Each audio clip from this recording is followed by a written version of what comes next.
Pendahuluan. Theophilus yang mulia, banyak orang telah berusaha menyusun suatu berita tentang peristiwa-peristiwa yang telah terjadi di antara kita, seperti yang disampaikan kepada kita oleh mereka, yang dari semula adalah saksi mata dan pelayan firman.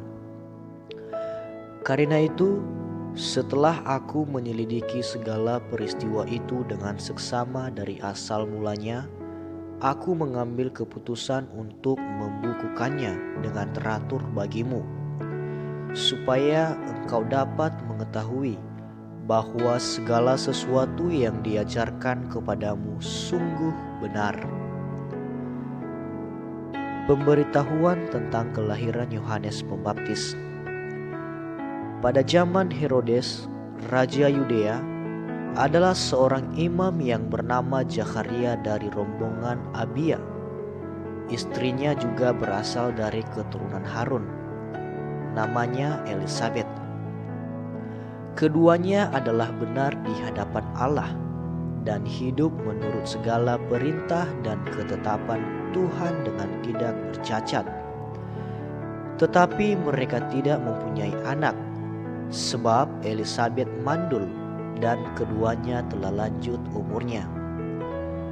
Pada suatu kali, waktu tiba giliran rombongannya, Zakharia melakukan tugas keimanan di hadapan Tuhan.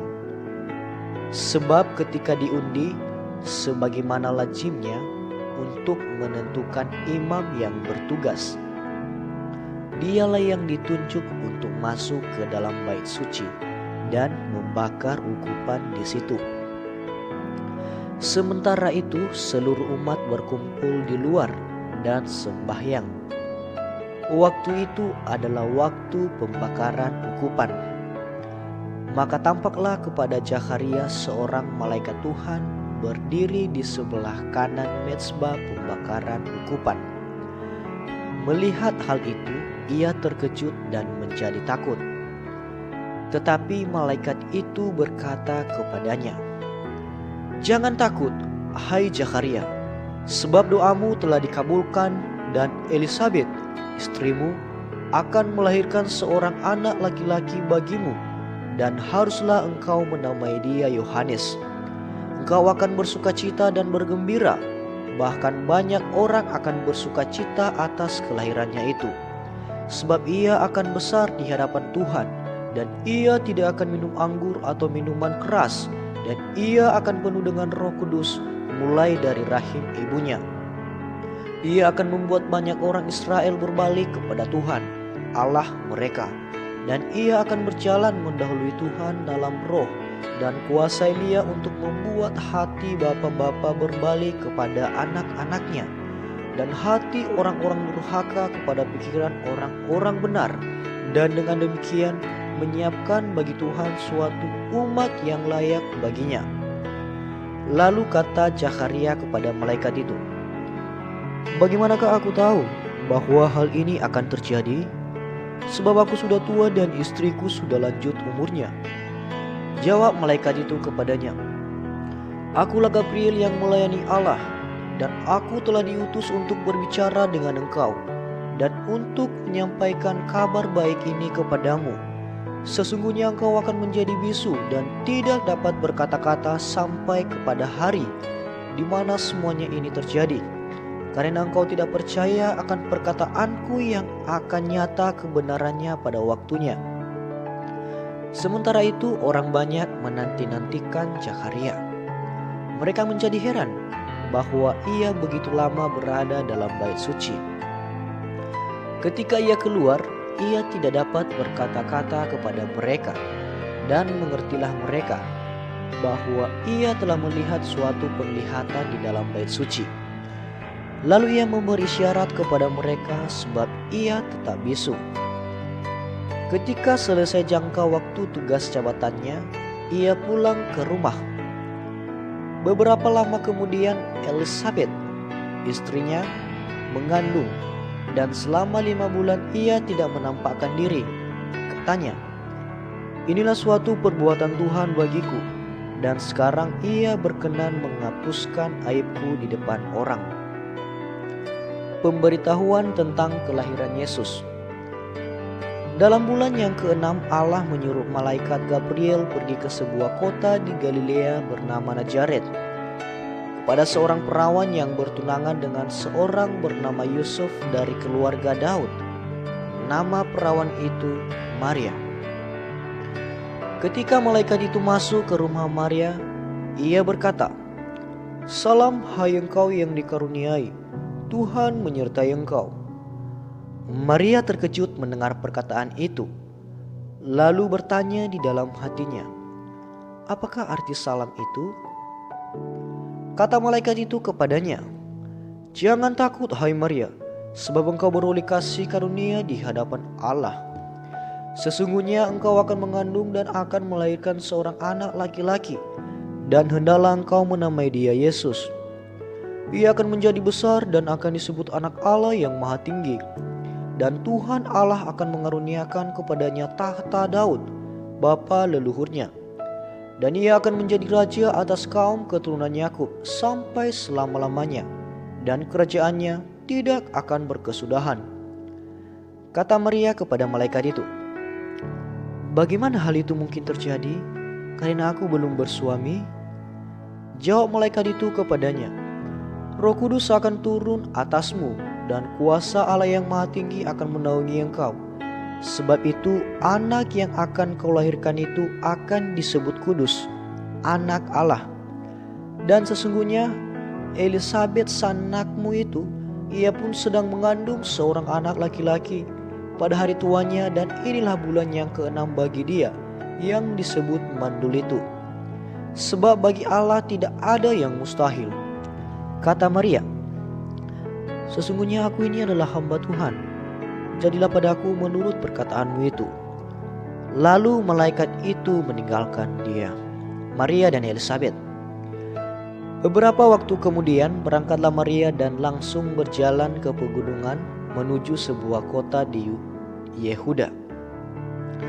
Di situ ia masuk ke rumah Zakaria dan memberi salam kepada Elisabet. Dan ketika Elisabet mendengar salam Maria, meloncaklah anak ini dalam rahimnya, dan Elisabet pun penuh dengan Roh Kudus. Lalu berseru dengan suara nyaring, "Diberkatilah engkau di antara semua perempuan, dan diberkatilah buah rahimmu. Siapakah aku ini sampai ibu Tuhanku datang mengunjungi aku? Sebab sesungguhnya ketika salammu sampai kepada telingaku, anak yang di dalam rahimku melonjak kegirangan. Dan berbahagialah ia yang telah percaya, sebab apa yang dikatakan kepadanya dari Tuhan akan terlaksana." Nyanyian pujian Maria. Lalu kata Maria, "Jiwaku memuliakan Tuhan, dan hatiku bergembira karena Allah, Juru Selamatku. Sebab ia telah memperhatikan kerendahan hamba-Nya.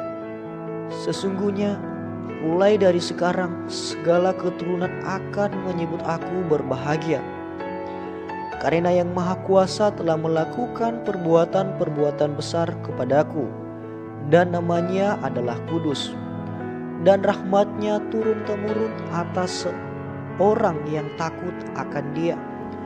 Ia memperlihatkan kuasa-Nya dengan perbuatan tangan-Nya, dan mencerai-beraikan orang-orang yang congkak hatinya. Ia menurunkan orang-orang yang berkuasa dari takhta-Nya, dan meninggikan orang-orang yang rendah. Ia melimpahkan segala yang baik kepada orang yang lapar, dan menyuruh orang yang kaya pergi dengan tangan hampa. Ia menolong Israel hamba-Nya, karena ia mengingat rahmat-Nya, seperti yang dijanjikannya kepada nenek moyang kita, kepada Abraham dan keturunannya untuk selama-lamanya." Dan Maria tinggal kira-kira 3 bulan lamanya bersama dengan Elisabet, lalu pulang kembali ke rumahnya. Kelahiran Yohanes Pembaptis. Kemudian genaplah bulannya bagi Elisabet untuk bersalin, dan ia pun melahirkan seorang anak laki-laki. Ketika tetangga-tetangganya serta sanak saudaranya mendengar bahwa Tuhan telah menunjukkan rahmat-Nya yang begitu besar kepadanya, bersukacitalah mereka bersama-sama dengan dia. Maka datanglah mereka pada hari yang ke-8 untuk menyunatkan anak itu, dan mereka hendak menamai dia Zakharia menurut nama bapaknya. Tetapi ibunya berkata, "Jangan, ia harus dinamai Yohanes." Kata mereka kepadanya, "Tidak, ada di antara sanak saudaramu yang bernama demikian."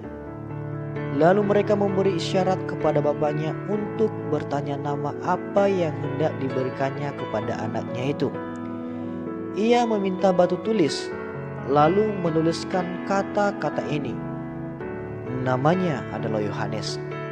Dan mereka pun heran semuanya. Dan seketika itu juga terbukalah mulutnya dan terlepaslah lidahnya. Lalu ia berkata-kata dan memuji Allah. Maka ketakutanlah semua orang yang tinggal di sekitarnya, dan segala peristiwa itu menjadi buah tutur di seluruh pegunungan Yudea. Dan semua orang yang mendengarnya merenungkannya dan berkata, "Menjadi apakah anak ini nanti? Sebab tangan Tuhan menyertai dia." Nyanyian pujian Zakharia. Dan Zakharia, ayahnya, penuh dengan Roh Kudus, lalu bernubuat, katanya, "Terpujilah Tuhan, Allah Israel, sebab ia melawat umatnya dan membawa kelepasan baginya. Ia menumbuhkan sebuah tanduk keselamatan bagi kita di dalam keturunan Daud, hambanya itu, seperti yang telah difirmankannya sejak purbakala oleh mulut nabi-nabinya yang kudus, untuk melepaskan kita dari musuh-musuh kita dan dari tangan semua orang yang membenci kita, untuk menunjukkan rahmat-Nya kepada nenek moyang kita, dan mengingat akan perjanjiannya yang kudus, yaitu sumpah yang diucapkannya kepada Abraham, bapa leluhur kita, bahwa Ia mengaruniai kita supaya kita terlepas dari tangan musuh, dapat beribadah kepadanya tanpa takut, dalam kekudusan dan kebenaran di hadapannya seumur hidup kita. Dan engkau, hai anakku, akan disebut Nabi Allah yang Maha Tinggi, karena engkau akan berjalan mendahului Tuhan untuk mempersiapkan jalan baginya, untuk memberikan kepada umatnya pengertian akan keselamatan yang berdasarkan pengampunan dosa-dosa mereka, oleh rahmat dan belas kasihan dari Allah kita, dengan mana Ia akan melawat kita, surya pagi dan tempat yang tinggi, untuk menyinari mereka yang diam dalam kegelapan dan dalam naungan maut, untuk mengarahkan kaki kita kepada jalan damai sejahtera. Adapun anak itu bertambah besar dan makin kuat rohnya, dan ia tinggal di padang gurun sampai kepada hari ia harus menampakkan diri kepada Israel.